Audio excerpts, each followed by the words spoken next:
Hey yo la famille, c'est Cripika. Ne vous approchez jamais de ce fleuve. Chiktalakshia. C'est le nom de fleuve au Bangladesh où il y a de cela quelques années, un bateau a fait naufrage, culpabilisant 26 morts. Les habitants racontent que la nuit, des voix appellent les passants depuis l'eau. Vous voyez, comme si quelqu'un était en train de se noyer. La légende raconte que ceux qui s'approcheraient trop de ce fleuve disparaîtraient à leur tour. La famille, aujourd'hui, sans surprise, direction au Bangladesh. Let's go! Pour des raisons d'anonymat, nous appellerons l'auteur, qui est une femme, Annika. Comme d'habitude, la famille, j'ai pensé à vous, j'espère que le nom vous plaît. Non, je m'en fous, on y va. Annika est née au Royaume-Uni. Êtes-vous déjà allé au Royaume-Uni? Mettez-moi ça en commentaire si vous êtes allé par exemple à Londres ou à je m'en fous, on enchaîne. La mère d'Annika vient du Bangladesh. Elle va nous expliquer que sa mère a toujours fait en sorte qu'elle garde un lien fort avec sa culture. C'est donc pour cela qu'Annika va de nouveau passer ses grandes vacances au Bangladesh. Pendant que toi, tu vas aller les faire en Espagne et en plus à la Junquera. Je connais pas la Junquera, je me suis informé juste pour le script. Elle nous explique qu'elle passait ses étés dans un village très pauvre et isolé. Rien de mieux pour renouer avec ses racines profondes. C'est vrai en plus. Annika, elle adore le dépaysement qu'elle peut retrouver dans son petit village au Bangladesh. Néanmoins, sa mère lui interdit formellement de trop explorer car elle n'a que 8 ans et qu'en plus, le coin est un peu mal réputé. Mais après des négociations, elle va obtenir le droit de sortie. Mais attention, uniquement avec ses deux cousins, un de 11 et l'autre de 19 ans. Avec ses cousins, elle va prendre l'habitude de se rendre dans une petite boutique en forme de hutte. La boutique est située à environ 15 minutes de marche. Annika va nous expliquer que pour s'y rendre, il faut traverser ce qu'elle appelle la jungle. La jungle, ça a vraiment l'air d'être un endroit complètement paumé. Effectivement, la jungle est une immense forêt remplie d'arbres et de buissons. Elle nous explique que dû à sa couleur de peau qui se rapprochait du métissage, dès qu'elle passait par là, les passants la fixaient tout le temps. Des hommes la complimentaient et d'autres la questionnaient. Elle va nous expliquer également que sa mère l'a toujours mis en garde contre ces hommes. Ce jour-là, Annika et ses cousins vont passer à côté de groupes de jeunes. Certains étaient à moto et d'autres debout sur le bord de la route. Cette scène aurait dû l'interpeller. Mais attention, dites-vous que, tout comme vous, Annika n'est pas abonnée à cette chaîne. Et oui les amis, j'allais le placer tôt ou tard. Elle va nous expliquer qu'elle n'y fit même pas attention, pas au fait qu'elle n'était pas abonnée à la chaîne, le groupe de jeunes, et qu'elle continuait son chemin. Arrivé à la boutique, il se régale.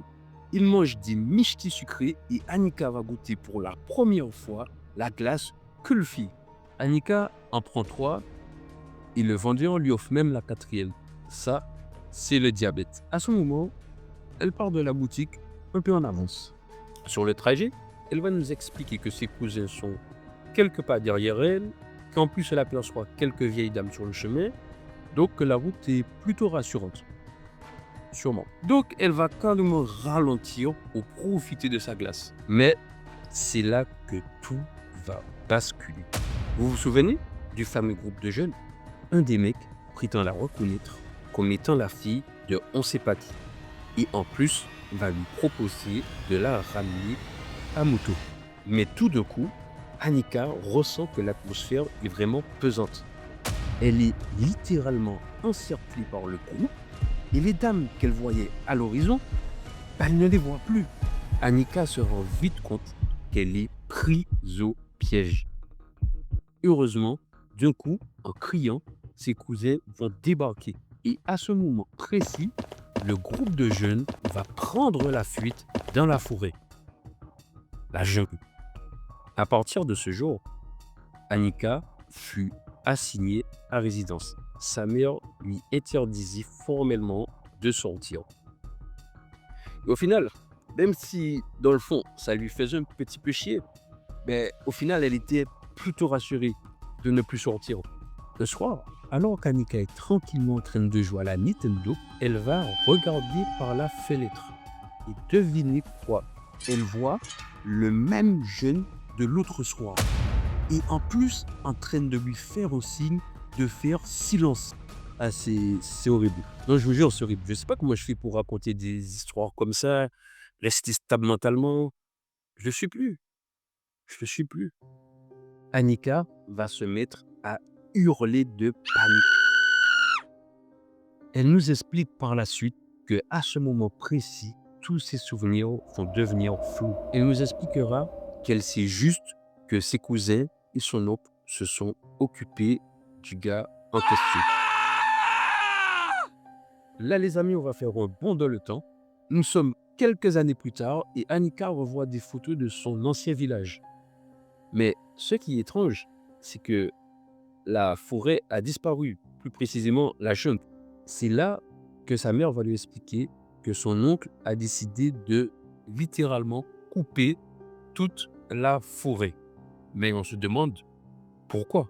Eh bien la famille, accrochez-vous, car apparemment, à cette même époque, il y avait beaucoup de disparitions dans le village. Et apparemment, la rumeur disait qu'il y avait un gang qu'on appelait les coupeurs de tête. Mais bon, au final, c'est pas grave, les gars. C'est juste une légende. Sauf qu'un jour, une tête a été retrouvée. La famille, on va pas se faire de décès. Si elle était montée sur la moto ce jour-là, on sait très bien ce qui se serait passé. Et voilà la famille pour cette nouvelle histoire. En tout cas, en voyage, faites toujours attention. Moi, je ne voudrais pas que de mes abonnés se fassent couper la tête, très honnêtement.